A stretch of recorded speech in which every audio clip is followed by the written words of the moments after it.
Good morning and welcome to Lattes and Leaders with Dr. Brad Johnson, best-selling author and accomplished public speaker specializing in education and educational leadership.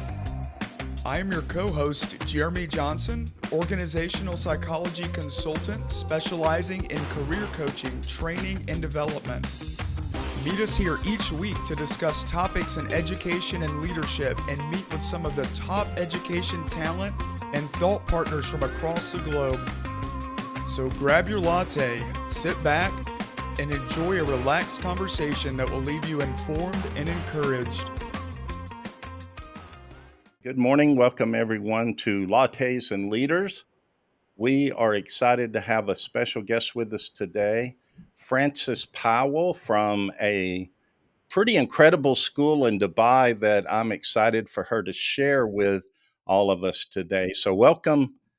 Okay, thank you. Thanks so much, Brad. Thank you for having me and inviting me onto your podcast. Very truly international podcast, I think. So I'm really pleased to join you. Absolutely. Yeah, well, it's my pleasure. So if you want to just get us started off with just sharing a little bit about your educational journey so far. Yeah, so I think it's a really interesting concept when you think about where you came from and where you are at the moment, and you kind of take aspects from all parts of your life. And I think a lot of the time people talk about a sort of certain teacher or a certain moment, and that's kind of why they went into education. It was a little bit different for me. I kind of felt like at school I was maybe judged a little differently because I was a girl, but I was curious, I was excited, I really wanted to learn, I had a deep passion, but I was a bit loud with it maybe.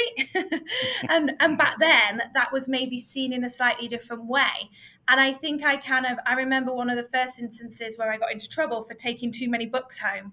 Now, in today's age, when we want students reading more books and getting off their phones, I think that kind of still strikes a bit of a chord with me. So it was my parents who kind of really helped guide me and show me about how you can really try and change people's lives in the right way, and how you can go into the service for others and having a leadership as service attitude, which both my parents had. So I kind of left school thinking, I went on to do literature at university, which I think really helped me explore so many different aspects of historical parts of society, of concepts of feminism, but also my dissertation major was in old English burial rites. So it was maybe a dark topic, but really interesting. And that exploration then led me to really think, well, if I have this passion, and maybe I didn't necessarily get that when I was growing up, how can I bring that into the educational sphere? So I then joined, worked as a school, went to Cambridge University, got my PGCE, my master's, and then really wanted to work internationally. So I went to Singapore, and in Singapore, I really learned the value at my school there of service leadership, of empowering young people to make a difference and make a change. And went on from there to South Korea, then to Dubai. And this school here is somewhere where I think we've really been able to forge what it looks like to try and focus on that bigger picture and try and look beyond the exams which come up, which are massively important, of course, but how can we balance that with a feeling of something deeper than that, and a feeling of something which I believe will last as the kids leave school and as they go on to further education or entrepreneurship or whatever personalized pathway they take. So I guess my kind of educational background, or the journey I went on, kind of developed my personality, which is what I try and bring into like day-to-day life into school. Oh, that's awesome. Yeah. So you went to school mainly in Europe and England, I guess. Is that right? Yeah. And, Yeah. So in the UK, yeah. And so what made you want to travel to other countries? Yeah. So I grew up and we went on holiday a lot, but we also did exploratory holidays. So we'd go and look at doing our holidays would maybe have a bit of volunteering aspect to them, or would go somewhere which back then maybe people didn't go to. I remember our first safari in Kenya. No one else had really been to that. Now, of course, there's a much sort of a higher level of tourism there, but it was a bit new and it was a bit different back then. So I kind of had that exploratory aspect when I was, when my mum was young. She went to Kenya and lived in Kenya for a year, and lived in America actually, for a little bit, and then came back to the UK. So I kind of had that urge to see what's out there and see what's beyond the tiny little island of Great Britain, and kind of go beyond that. And so I was really lucky through the University of Cambridge. We did a program working in Hong Kong. And I did that for 4 months. I did that program working in schools in Hong Kong. Came back and realized, yeah, there's something different out there, and there's a whole different educational sphere, which I would really, really be interested in tapping into. So that's when I went to Singapore and kind of started that international journey, bringing my experience from the UK, but also learning so much about that kind of rich, varied cultural landscape which is out there. Oh, I love that. Yeah. And one of the reasons that I started this and try to, share international perspectives is just I've been fortunate to travel a good bit and visit different countries. And to me, it's just such a neat experience. And, those journeys always say being able to travel to different countries and experience their culture is really the best Mhm. education there is. And it's a shame that everyone can't experience that because it does, like you said, you're bringing your expertise there, but you're also learning so much more Mhm. by integrating into their culture and experience their culture. So that, and then that helps you as you move on to your next, role, and you're bringing Yeah, even more with you then. So I really love that. But I yeah. really love your concept at your school now, and I'm excited for you to share a little bit about that. And I think everybody listening will be very interested in this. So if you want to just take a few minutes and share the incredible thing that you're doing there. So, oh no, thank you so much for that. And I think, hearing you sort of to say it sort of is incredible and a bit different and unique is kind of what we're aiming for with our school. So we are an ecocentric school. We focus very much on ecology. We focus on the environment, the world around us, and what that means in terms of literature, what that means in terms of science, what that means in terms of our very own program, which is an eco-literacy curriculum. So we developed an eco-literacy curriculum which all our students go through, whether they're primary and then they come into secondary. And that basically follows concepts of system level thinking, how things are interconnected, moving away from sort of human versus nature, and actually kind of going back to almost Aboriginal times and sort of the time before machines took over, and realizing that actually we are all so interconnected, and what we do impacts nature, and what happens in nature impacts us. So why are we seeing ourselves as separate? So there's a kind of philosophical side to it, but there's also a lot of science, a lot of data, a lot of statistics, which are used in lessons and in that curriculum. And our students go through that eco-literacy framework, which has got different competencies. I mean, it has a rubric, so they're still being assessed on understanding or development of ideas or substantiation of evidence, but in a way which is a much more thoughtful lens about the world around us and the world we live in. So that kind of ties into then our year 9, which is a progressive program, which is a concept-based curriculum. So what we are a British curriculum school, and the British framework is quite specific, and there are guidelines and curriculum content, and you must cover these things, i.e., Roman roads and etc. So we note that and we respect that, and we're using a curriculum which has been around for years, but actually we blend that with our eco-literacy framework. So our concept-based program means, for example, war and conflict is one of the themes. Well, we can build anything in the national curriculum can fit with that, with literature. We can look at that in history. We can look at that in geography, because war and conflict isn't just people. It can be the conflict of natural disasters, etc. So we build all of that together. So we're blending the sort of requirements we need with a unique framework. And then that ties into our students as they sit GCSEs. Our core curriculum for GCSEs is English, maths, science, and global perspectives. They have to do global perspectives. And actually, when we see them flourishing through that, and our pass rate for global perspectives, every single student in the year had to take it, 100% pass rate, 86% A star to B. The grades kind of prove that actually these students are developing an ethical mindset. They're developing a way of debating ideas, of discussing ideas, of being really passionate about aspects affecting us and affecting the world over. And actually, they're getting qualifications for it as well. So you get the best of both worlds with that. And I mean, I could talk about this all day. I'm so sorry. That's okay. But I think what we also do with that is we generate all of those ideas, and we try and make it quite student driven. So students have a lot of projects which they do where, for example, we have a global impact certificate which is entirely based on them looking at their purpose, their passion, and a perspective project. So they're using all of that information and then allowing them to really create something special. So one of our students did their passion project was actually looking at the Quran and looking at the ideas behind that and the kind of cultural aspect of that and religious aspect of that. Whereas one of our students did it on poaching and the concepts of poaching and a debate around that. So it means students can really dig deep into their views, their values, their beliefs.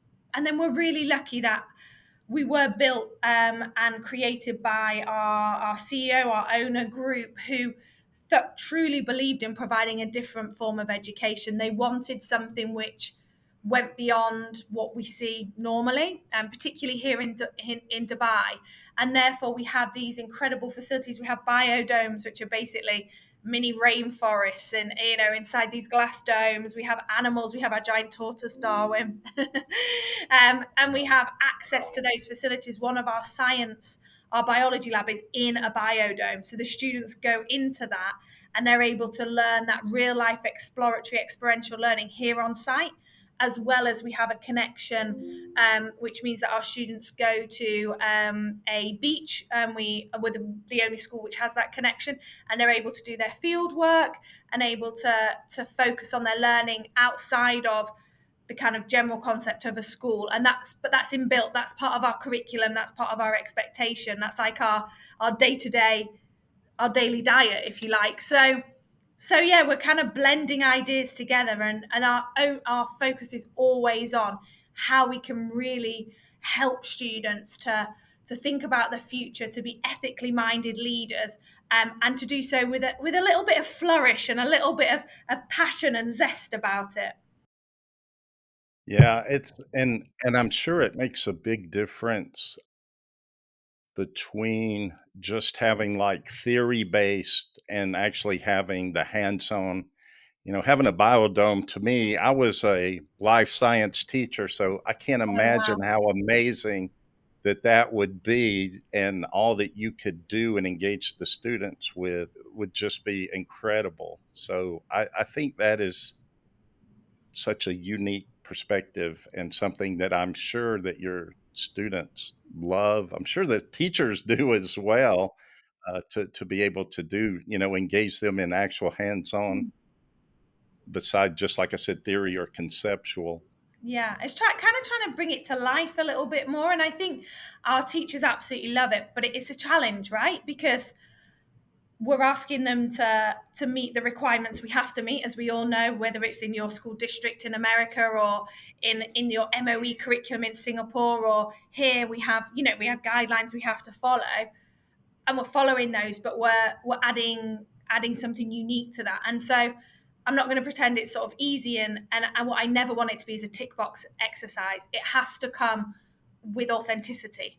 It Right. has, if it's not right for you to be in the biodome doing that activity, don't do it in the biodome, but can you actually adapt that analysis you're doing? Does that work? Yes, brilliant, let's bring it down there. Does it? So it's about doing it authentically, I think, is the most important part of it, because any school can tick their sustainability boxes and do their recycling and have their green eco group, but actually what we're doing is we measure not just our curriculum, but for example, all of our buses are biofuel.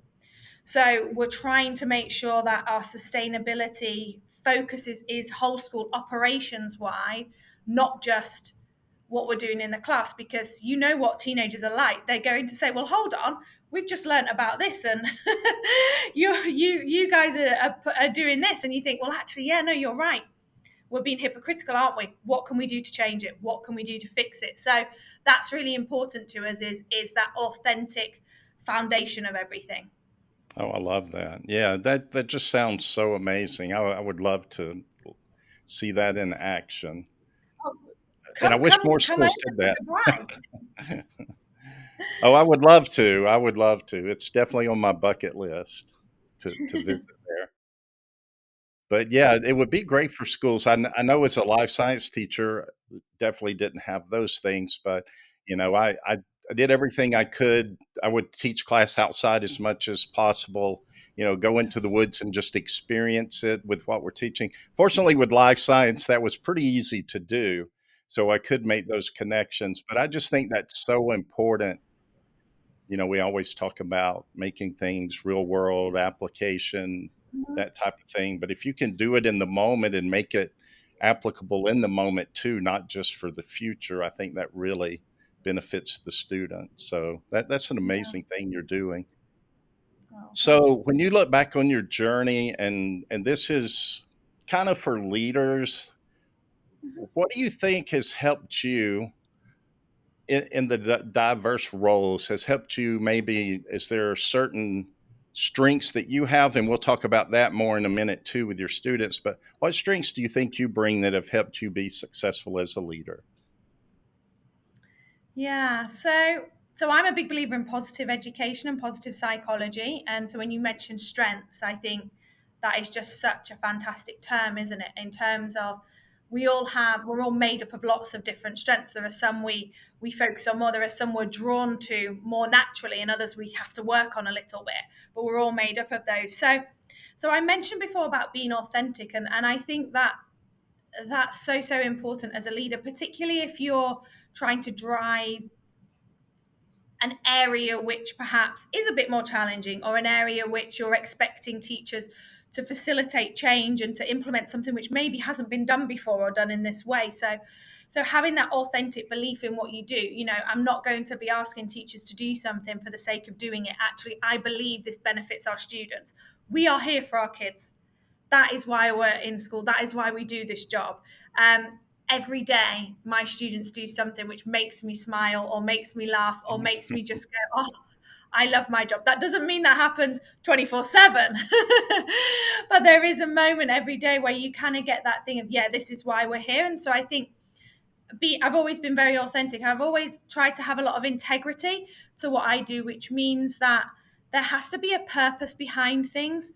And I think staff and my team and the teachers, it's really good if you can actually show the why. This is why we're doing it. And some things we do just have to do, I'm afraid. We do have to do reports and we do have to do our data entry. But actually, this is why, because even though that's mundane, that has helped that student progress, or that has helped that student find their pathway and their journey, or that's helped you analyze that moment, or that teaching practice or that classroom situation, and develop and grow from it. So always trying to focus on the purpose, always trying to focus on the why, but always making sure that I don't lose sight of who I am. Because I think as a leader, you can get kind of dragged down sometimes in the day to day, and in the you're there for everyone, and I am, and people will come in and I know what's going on with their family, and they'll sit and they'll have a cry, or they'll come and tell me something really positive. You're taking on board quite a lot of emotions from people, students and staff, as well as like a cognitive overload of jumping from a parent meeting to a report checking incident, to working with a student, to a higher level board meeting. You're kind of wearing all the hats, right? So I think trying to really spend that time focusing on, this is why we're here, but also this is the bigger picture. So that day-to-day stuff might have all been happening and might have been a bit wild, but actually this is the reason why it's happening, and this is the reason why these things are going on. And probably the final thing is, I always tell my team, we have to lose the ego. Like, Yeah. I might have someone come to me and I think, oh no, but like, I want us to do this, or no, I'm right, this is the right thing to do. But actually, let me lose that. I might disagree with you in the moment. Let me lose that and let me just hear you. let me try and take on that, because even if we don't end up going down that path, actually I can always learn from people's ideas. And so sometimes, like you say, you're in the day-to-day, you're running around, you don't think you have time, but actually I need to hear you and I need to listen to you, because when I was a teacher, I needed to be listened to and heard. Mm. So I must reciprocate that back as a leader. Oh, absolutely. I think that's so true. In fact, I do like a little Monday motivation clip every week. And this week I was talking about actually listening to relate. Steve Covey talked about we listen to Mm. respond instead of to understand, but you brought it to that next level of relating, listening to them, sitting back and not making a judgment, but let me hear your perspective. Let me relate to where you're coming from, and it may make sense then, or you may totally change your mind about it. Whereas if you weren't taking the time to relate to what they're Yeah. saying to them, etc., you may not make that right choice. So Yeah. I think that is such a big piece of effective leadership. Yeah. And it's hard, right? Because it takes time. And you Takes need time. to have that time to listen and listen. And also, that person will feel valued by being heard. And they will, sometimes it's just actually being able to share something, as opposed to whether or not that change is made. And if you come back to the why and say, and you're able to articulate that, I think you create a real close relationship and close culture. And that's something I've always wanted to do. When I was working to become, a head, I never wanted to be one of those sort of heads who doesn't listen and doesn't and removes themselves from that. I actually want to be part of everything which is going on. Sometimes too much a part. I need to step back, but I just so interested in what's happening in the school and with people, and want to be there for them.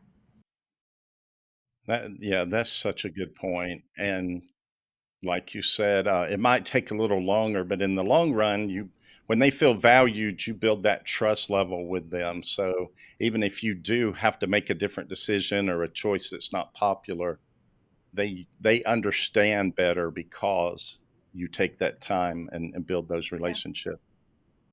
Since this is such a kind of unique school, have you found that the people that you lead, are you having to like transition them to be a different mindset as a teacher? Or do those tend to be the people that are drawn and want to come there to work in the first place? Hmm. Yeah, no, so that's a really interesting question.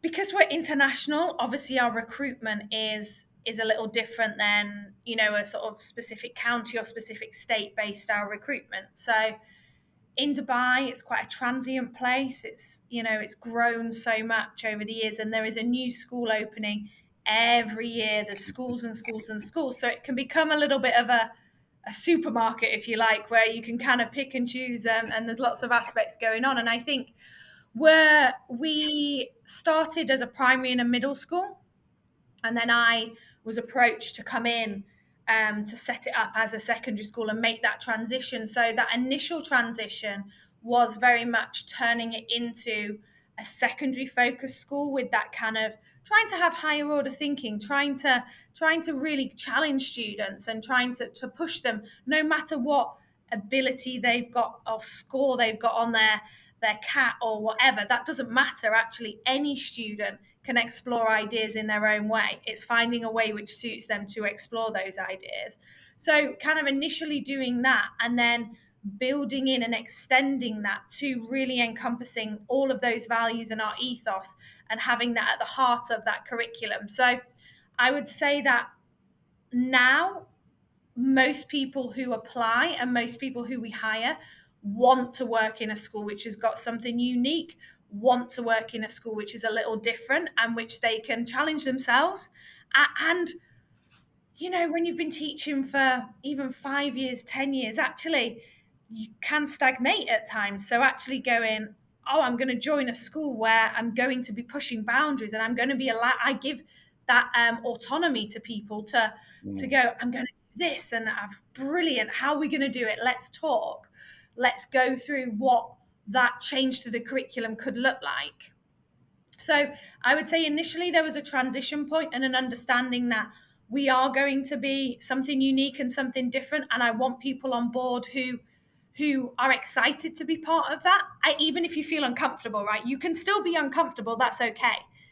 But it's the willingness to push yourself and to be excited to do something a little differently and collaborate and work with all different departments in the school. So what I'm finding now, the more and more people we get who apply to Arbor, they are coming because they know about who we are more. Or at least they say they do in the interview.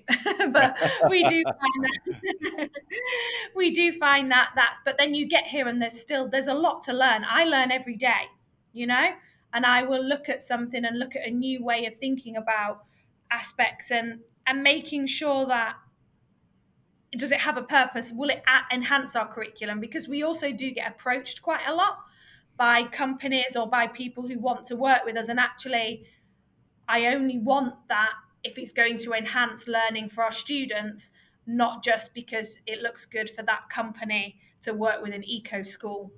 Right. Right. That's, yeah, I can imagine. I can imagine that.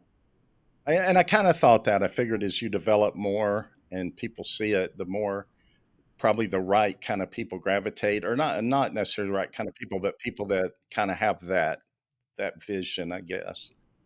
And like you said, though, it's still hard work with that just because it is Mhm. unique and growing.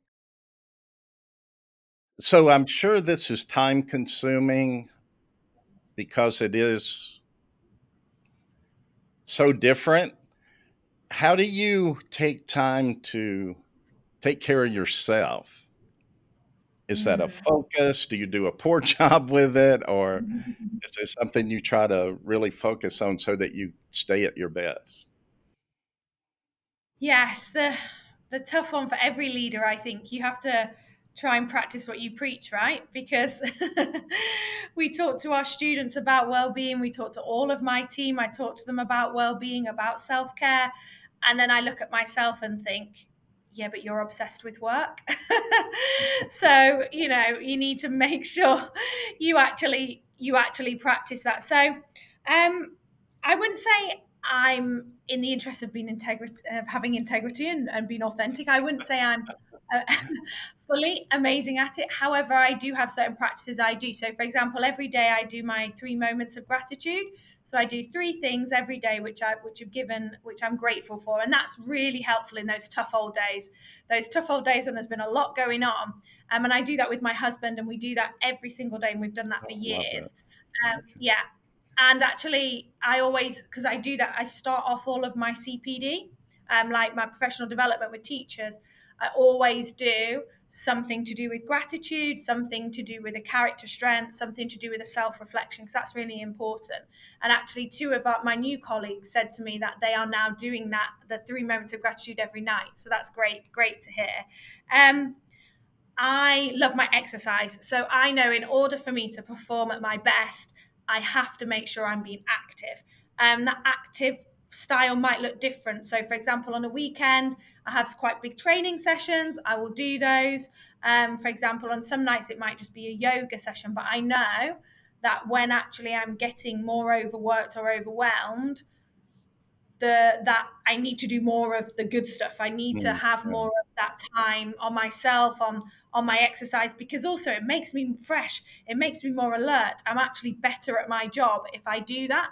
And having that time with family and friends, and here in Dubai at the moment is very warm.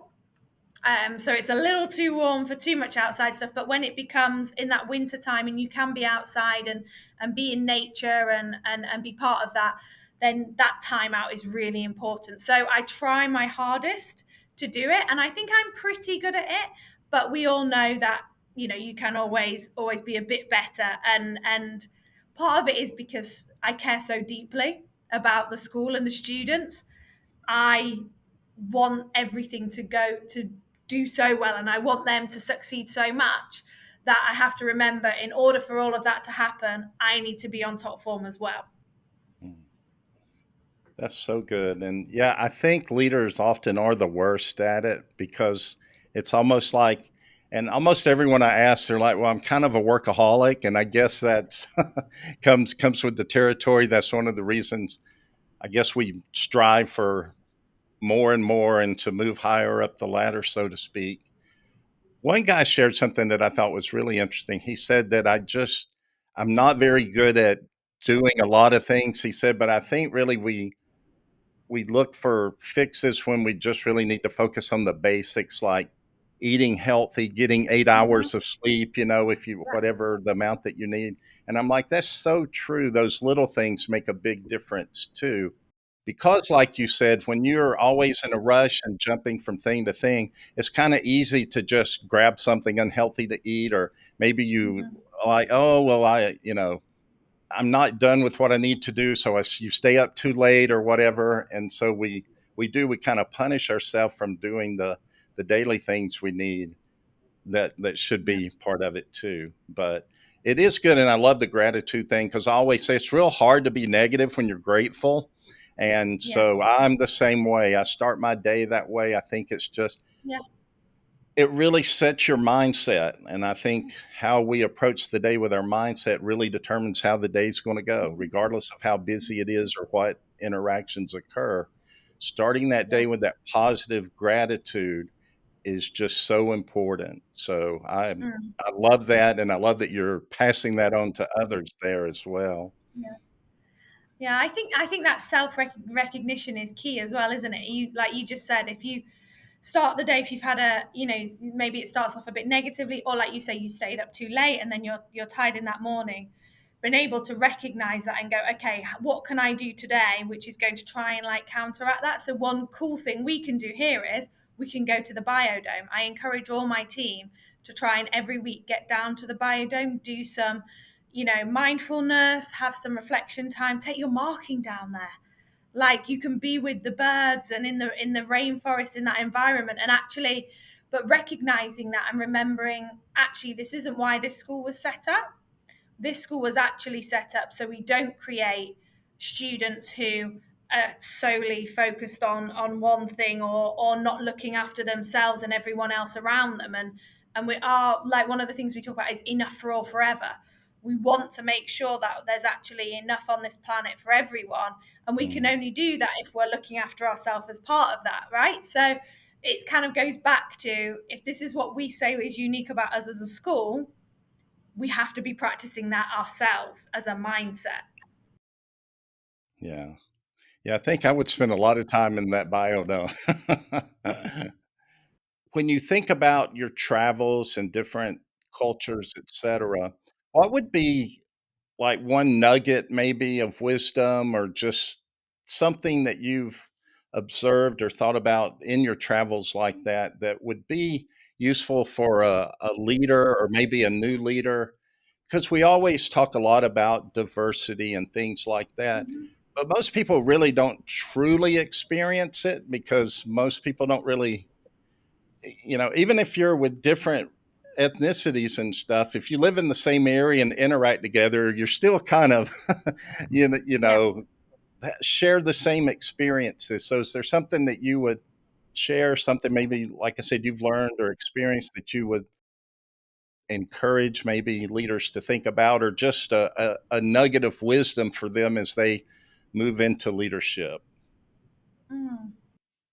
I'm not claiming to be too wise, but I think that a couple of things I've kind of learned is, when I was a young leader, um, I think you kind of, so, and this is speaking as a female, so like as a Mm, woman, you can sometimes be judged in a certain way. And I was quite direct and honest, which I still am.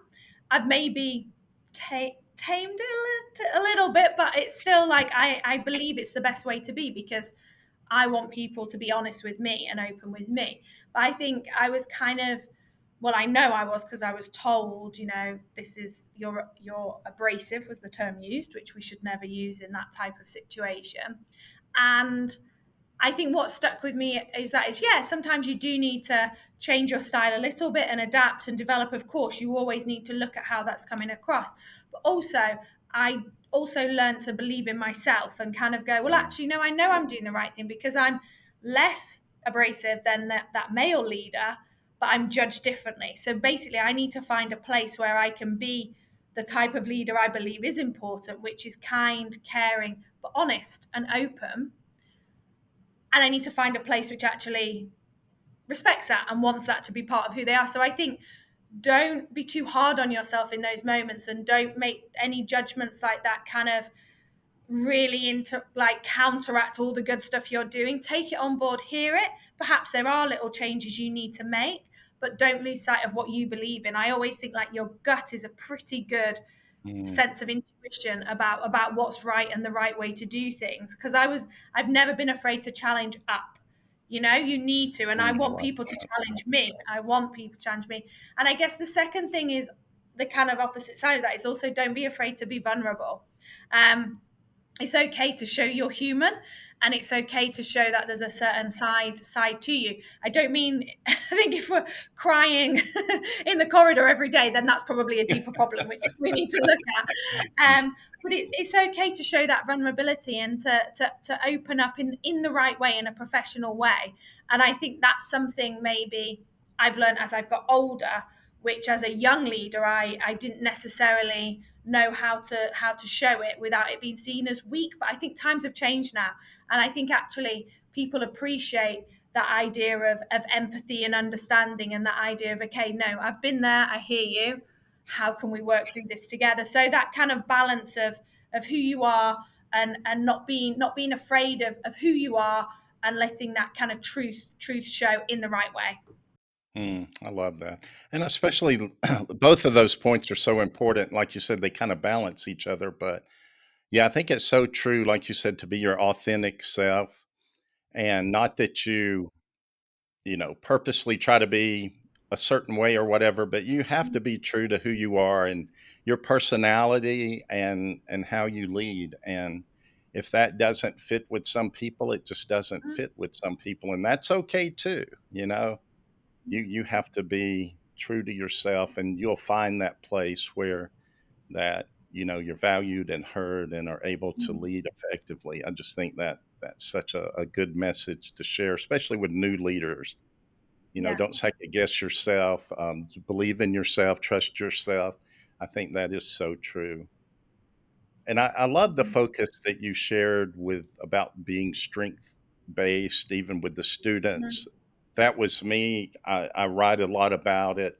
I speak a lot about it. I think that's so important to help students find their strengths, but even as a leader to help your staff find their strengths, because Mhm. I think when they teach and lead from that point of strength, that they really are, that's when they're most effective, because Mhm. that's what they bring, is those talents. And so when you Yeah. can maximize those, I think is when you get the best out of your teachers. And so I love that you have that mindset too, that or you build those relationships so you can understand them. It's kind of like how a teacher does with students. You Mhm. build those relationships so that you can find out, what they are good at, what they like, and build on that. And I think as leaders, it's so important to do as well. Yeah, and you talk a lot about relationships, and that relationship within that school environment, and how it's integral to the success of a school, and it's key to being a leader. And I think that always resonates with me, because those relationships are so important. That doesn't mean you can't hold people to account, and that doesn't mean that you can't have high expectations, but actually, it's the way you can approach that, because you know that person, you know how they will take a certain comment or a certain piece of feedback, and everyone's going to take that differently. And so it's trying to adapt, and we kind of call it like responsive coaching, right, where you're like, Yeah. the way your coaching changes depending on who you've got in front of you, what that situation is, rather than a kind of cookie cutter mold of, right, well, this is how I think, so this is what I'm going to say. And I think that once again takes time, but I think it has a long lasting impact with the team. um, and doesn't mean you always get it right, of course. You still always need to look and reflect on how conversations went, but I think the relationship side to it, and the ability to treat everyone as an individual, like we would expect our teachers to do with our kids, right? So it's kind of, if you expect that, then I should be also giving you that same respect, and that same level of personalized care. Right. Oh, absolutely. And I think that's really a big hallmark, I guess you could say, of an effective leader is to do that, because it's just hard to lead and develop people if you don't really know them. And, when you take that time to understand what are their strengths and the other weaknesses too, but, we want to help them be their best. And like you said, each person's different. They're going to handle things differently. And when you can understand them enough just to be able to deal with them personally, I Mm, think that just makes a huge difference. And I think they respond better to that too. I think it's yeah. easier to lead a team when you do that. So I really love that. Well, I have one more question for you before we're done, and I've loved this. I'll need to have you back on sometime because I really do love what you're doing. That work. I wish we had more schools that would take that on, that would replicate that in some degree. Mhm. I think it's so beneficial to your students, and really does help connect them to the realities of the world and the changing world and what the future needs to look like, and be prepared to, with the critical thinking and things like that, to be able to be successful in it. But so this last one's a hard one, so I'll give you a second to think about it. But this is called Lattes and Leaders. So, what is your favorite hot beverage of choice? So I'm a little bit of a fraud coming on here. I'm not going to lie, because I don't drink coffee and I don't drink tea. So, and I'm British and I don't drink tea. So I'm a strange person. But I have to say, my hot drink would be a hot chocolate. Hot Particularly chocolate? if I'm, yeah, particularly at home in the winter, all curled up. So a hot chocolate is what I'm going to have to say. None of these fancy coffees for me. I'm probably more shocked by not drinking the hot tea. I know. I know. I'm British and I don't like tea or sandwiches. So maybe I've been abroad for too long. That could be. All right. Well, thank you so much for being on. Like I said, I had heard a little bit about what you're doing there and just was so fascinated by it, especially being a science teacher in my Yeah. past. I just really resonated with that. And I just appreciate you coming on and sharing all that, and sharing how you lead in that, because that is a different, learning environment. And so you have to, be adaptive, and Mhm. it does, it's a different area Mm. that most educators and teachers, I don't think, get to experience. I think many will probably wish they did after listening to this. But yeah, thank you so much for sharing that and just giving us a glimpse into that educational world. I thought it was just wonderful, and your insights on leadership as well. So thank you. No, thank you so much. Thank you for having me. And obviously, I'm really pleased that you've heard about the Arbor School story and what we do in here in Dubai, and what we continue to try and do. So it's been a pleasure talking to you. And obviously, I follow sort of your thoughts as well. So I'm always going to keep on doing that. This has been Lattes and Leaders with Dr. Brad Johnson. We hope that you leave today feeling informed and inspired. For more educational content, be sure to add this podcast to your list and follow Dr. Johnson on any and all social media platforms. For more information on Dr. Johnson, Jeremy Johnson, and special guest, check out drbradjohnson.com. That is DOCTOR, bradjohnson.com. Hope to have you back soon.